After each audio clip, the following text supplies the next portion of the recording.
प्यारे बच्चों, आज हम लोग बिहार बोर्ड चतुर्थ वर्ग की हिंदी पाठ्य पुस्तक कोंपल पर आधारित द्वितीय प्रश्न सेट को बनाना चाहेंगे। तो उसके जो प्रश्न हैं और उनका जो हल होगा वो भी हम आपके सामने रख देते हैं।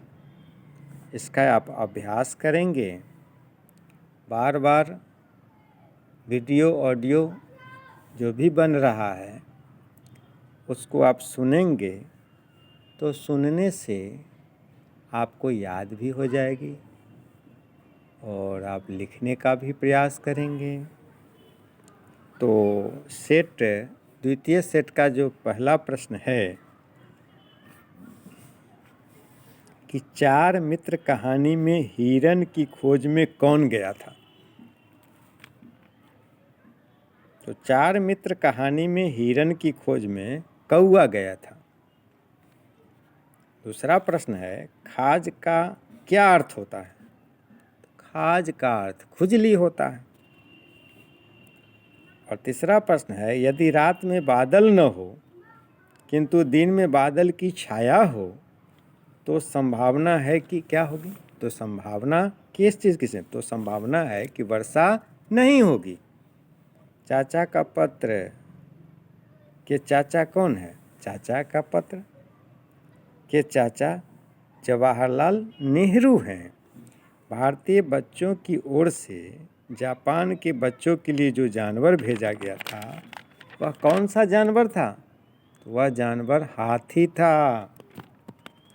सहचर शब्द का मिलान करना है। दूसरे प्रश्न में एक पहला स्तंभ में क में खोना, हवा, उठा, पेड़, साँझ, दिन और स्तंभ ख में है पानी, सवेरे, रात, पाना, पटक, पौधे आदि। पटक पौधे।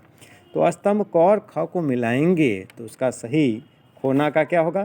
पाना, हवा का पानी, उठा का पटक, पेड़ का पौधे, साँझ का सवेरे, दिन का रात। ये सहचर शब्द हुए। अगला प्रश्न है जिसमें सही और गलत का चिन्ह लगाना है। तो पहला है उसमें कि बीजुका का सिर हांडिया या हांडी का बना होता है। बात सही है क्या? हाँ, एकदम सही है। दूसरा है कि बीजुका देखने में काफ़ी खूबसूरत होता है। एकदम गलत है, एकदम नहीं, खूबसूरत कहाँ होता है। तीसरा है कि बीजुका को पशु पक्षियों को खेत से दूर रखने के लिए लगाया जाता है। एकदम सही बात, पशु पक्षियों को खेत से दूर रखने के लिए ही लगाया जाता है। चौथा है कि बीजुका खेतों में एक जगह खड़े रहकर रखवाली करता है। बिल्कुल सही, एक जगह खड़े रहकर पशु पक्षियों से फसल को बचाता है, इसलिए वह रखवाली करता है। सही बात है।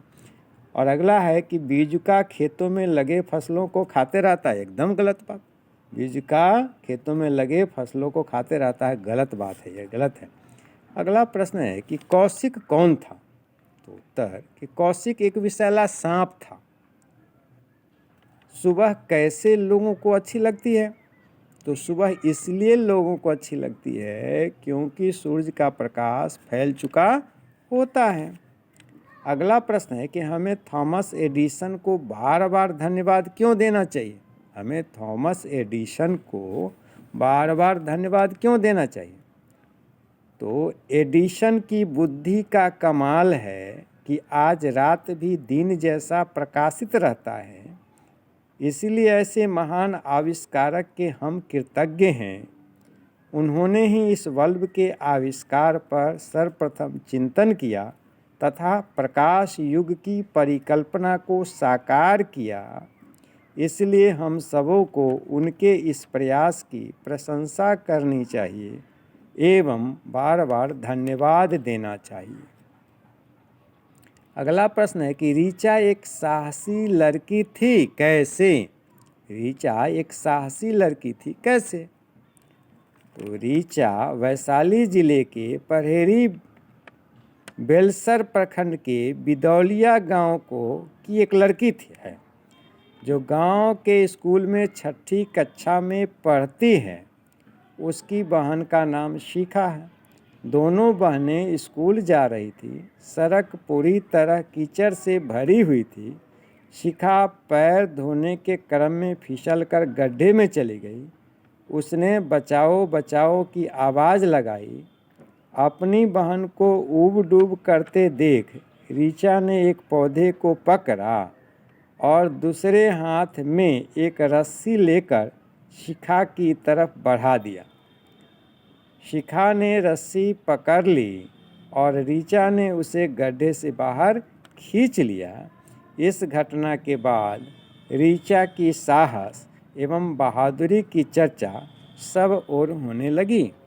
तो इस प्रकार इन प्रश्नों के साथ ही इन प्रश्नों के प्रश्न और उत्तर के साथ यह सेट समाप्त होता है। आप घर जाएंगे और इसका भी अभ्यास करेंगे। धन्यवाद।